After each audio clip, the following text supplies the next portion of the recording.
wabarakatuh. Saya Aina Najihah binti Abdul Ghani S46452. Saya merupakan pelajar tahun akhir Sarjana Model Kaunseling Universiti Malaysia Terengganu. Saya akan membentangkan kajian saya yang bertajuk Motivasi dan Stres dalam kalangan pelatih TLDM terhadap kecenderungan awal. Tentera Laut Diraja Malaysia merupakan salah satu cabang Angkatan Tentera Malaysia yang bertanggungjawab untuk menjaga keamanan dan kedaulatan negara. Oleh itu, menjadi seorang anggota tentera bukanlah satu perkara yang mudah dan memerlukan kekuatan fizikal serta mental. Oleh itu, saya rasa terpanggil untuk mengkaji tentang tahap motivasi dan tahap stres dalam kalangan pelatih TLDM terhadap kecenderungan awal.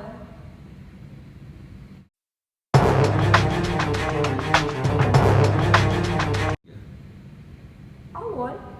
Apa itu awal? Awal merupakan singkatan bagi perkataan absent without official leave atau di dalam bahasa Melayu dikenali sebagai THTC, iaitu tidak hadir tanpa cuti. Menurut Seksyen 55 Akta Angkatan Tentera 1972 dalam kurungan AAT 1972, awal adalah keadaan di mana seseorang tidak menghadirkan diri untuk aktiviti atau tugas untuk jangka masa yang telah ditetapkan, tempat yang telah ditentukan untuk dia hadiri. Penyataan masalah. Statistik kesalahan awal dari tahun 2013 hingga 2019 yang dikeluarkan oleh Cawangan Sumber Manusia TLDM telah menunjukkan bahawa kes awal dalam TLDM meningkat pada setiap tahun. TLDM juga masih tidak menyedari dan mengetahui faktor-faktor yang menyebabkan peningkatan kes awal ini. Anggota pelatih TLDM yang berpangkat Laskar Kelas 2 menunjukkan peningkatan kes awal yang tertinggi. Peningkatan kesalahan awal dalam TLDM telah menimbulkan banyak permasalahan kepada organisasi tersebut secara langsung kerana perkhidmatan di dalam TLDM melibatkan pembahagian tugas dengan mengikut kepakaran anggotanya seperti kejuruteraan, bekalan dan teknikal. Terdapat 4 objektif kajian ini, iaitu yang pertama adalah untuk melihat faktor-faktor kecenderungan awal dalam kalangan pelatih TLDM. Yang kedua, untuk mengkaji tahap motivasi dalam kalangan pelatih TLDM terhadap kecenderungan awal. Yang ketiga, untuk mengenal pasti tahap stres dalam kalangan pelatih TLDM terhadap kecenderungan awal. Dan yang terakhir, iaitu yang keempat, adalah untuk meneliti hubungan antara tahap motivasi dan tahap stres dalam kalangan pelatih TLDM terhadap kecenderungan awal. Terdapat 3 hipotesis kajian, iaitu yang pertama, tidak terdapat hubungan yang signifikan antara tahap motivasi dengan kecenderungan awal dalam kalangan pelatih TLDM. Yang hipotesis yang kedua adalah tidak terdapat hubungan yang signifikan antara tahap stres dengan kecenderungan awal dalam kalangan pelatih TLDM. Dan hipotesis yang terakhir yang ketiga adalah tidak terdapat hubungan yang signifikan antara tahap motivasi dan tahap stres dalam kalangan pelatih TLDM terhadap kecenderungan awal. Sorotan kajian lepas. Terdapat 3 kajian lepas yang dijadikan rujukan dalam kajian ini. Yang pertama ialah kajian yang ditulis oleh Azizi Ahmad Sarkawi pada tahun 2009 yang bertajuk hubungan faktor motivasi intrinsik dan ekstrinsit dengan prestasi kerja, yang menunjukkan hasil dapatan kajian mendapati bahawa faktor motivasi intrinsik dan ekstrinsit mempunyai kesan mempengaruhi dan peranannya tersendiri dalam menghasilkan prestasi kerja pegawai bekalan dan logistik TLDM. Seterusnya, kajian yang kedua oleh Abdul Rahman pada tahun 2003 yang bertajuk tahap tekanan kerja dan punca tekanan kerja penyelam TLDM, dan dapatan kajian menunjukkan secara keseluruhannya tahap tekanan kerja responden adalah pada tahap sederhana.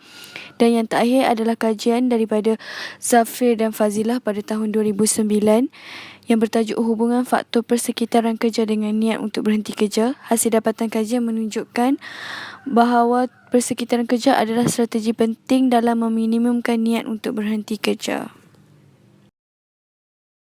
Metodologi kajian. Reka bentuk kajian ini adalah kajian ini berbentuk kuantitatif di mana pengumpulan data melalui soal selidik yang diberikan kepada responden. Lokasi kajian ini adalah di KD Pelanduk di mana yang berpekalan di Pangkalan Tentera Laut Diraja Malaysia, Lumut Perak. Okey, populasi dan sampel kajian. Okey, kajian ini melibatkan 103 orang laskar kelas 2. Okey, kan kaedah persampulan bertujuan di mana saya memilih sendiri sampel yang ingin saya kaji. Okey, analisis data kajian ini dianalisis menggunakan SPSS versi 23 dan yang terakhir adalah instrumen ataupun soal selidik yang digunakan dalam kajian ini adalah yang pertama motivation questionnaire by Hickman and Oldham 1980 untuk mengkaji tahap stres. Yang kedua perceived stress scale atau PSS 10 by Cohen et al 1983 yang mengukur tahap stres. Dan yang terakhir adalah anticipated turnover skill ATS by Hinshaw et 1987 bagi mengukur tahap kecenderungan awal pelatih TLDM. Hasil dapatan kajian. Dua kaedah kajian yang digunakan iaitu analisis statistik deskriptif dan analisis korelasi Pearson. Analisis statistik deskriptif adalah digunakan untuk melihat tahap motivasi, tahap stres dan juga terhadap kecenderungan awal. Dan analisis korelasi Pearson digunakan untuk melihat hubungan di antara motivasi dengan kecenderungan awal dan juga stres dengan kecenderungan awal. Okey, jadi kita pergi dahulu kepada keputusan kajian tahap motivasi. Okey, tahap motivasi pelatih TLDM berada pada tahap sederhana iaitu dengan keputusan min 2.689, manakala stres pelatih TLDM berada pada tahap sederhana iaitu sebanyak 50.5% dan kecenderungan awal adalah pada tahap tinggi di mana 47.6%. Okey, kita pergi pula kepada hasil dapatan kajian perhubungan di mana tidak terdapat hubungan yang signifikan antara tahap motivasi dengan kecenderungan awal iaitu R 0.123 dengan nilai P besar daripada 0.5. Seterusnya terdapat hubungan yang signifikan antara stres dengan kecenderungan awal iaitu nilai korelasi dia adalah 0.267 dan nilai P dia besar daripada 0.5. Perbincangan kajian. Hasil dapatan kajian telah menunjukkan bahawa motivasi tidak menjadi faktor kepada peningkatan kes awal kerana tiada hubungan yang signifikan di antara motivasi dengan kecenderungan awal. Seterusnya, stres merupakan hasil dapatan kajian juga telah menunjukkan bahawa stres merupakan salah satu faktor yang peningkatan kes awal. Hal ini menunjukkan bahawa stres mempunyai hubungan yang signifikan terhadap kecenderungan awal dalam kalangan pelatih TLDM. Kajian. Okey, implikasi kajian ini adalah dengan adanya hasil dapatan kajian ini dapat membantu pelatih untuk mengambil berat berkaitan pengurusan stres yang dialami oleh mereka.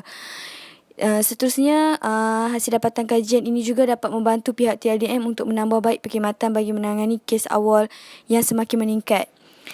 Selain itu, hasil dapatan kajian ini juga boleh dijadikan sebagai sumber maklumat kepada pihak TLDM untuk mengenal pasti faktor awal dalam kalangan pelatih TLDM yang semakin meningkat saban tahun. Dan yang terakhir adalah hasil dapatan kajian ini dapat membantu organisasi untuk menyedari tentang kepentingan pengurusan stres di tempat kerja yang perlu diberi fokus oleh organisasi tersebut.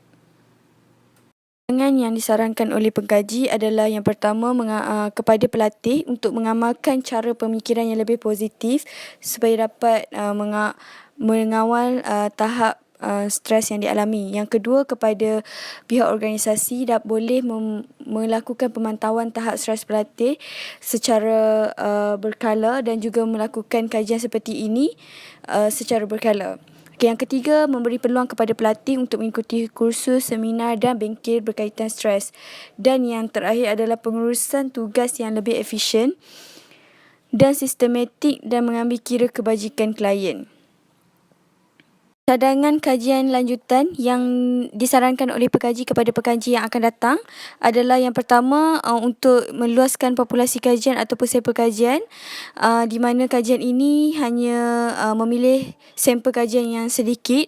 Okey, yang kedua adalah menggabungkan kajian kualitatif dan kuantitatif dan kualitatif supaya isu ini dapat dikaji dengan lebih mendalam dan dapat hasil dapatan yang lebih menarik.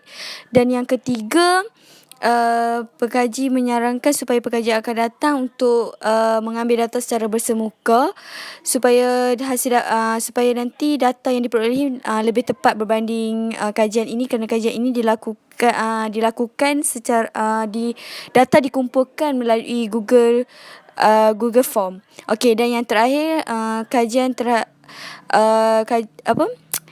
pengkaji menyarankan kepada pekaji akan datang untuk melakukan kajian terhadap hubungan faktor demografi dengan kecenderungan awal. Kerana mungkin saya lihat mungkin dia akan dapat memberikan satu keputusan yang lebih menarik untuk kajian seterusnya. Sekian saja perbincangan saya pada kali ini. Sekian, terima kasih.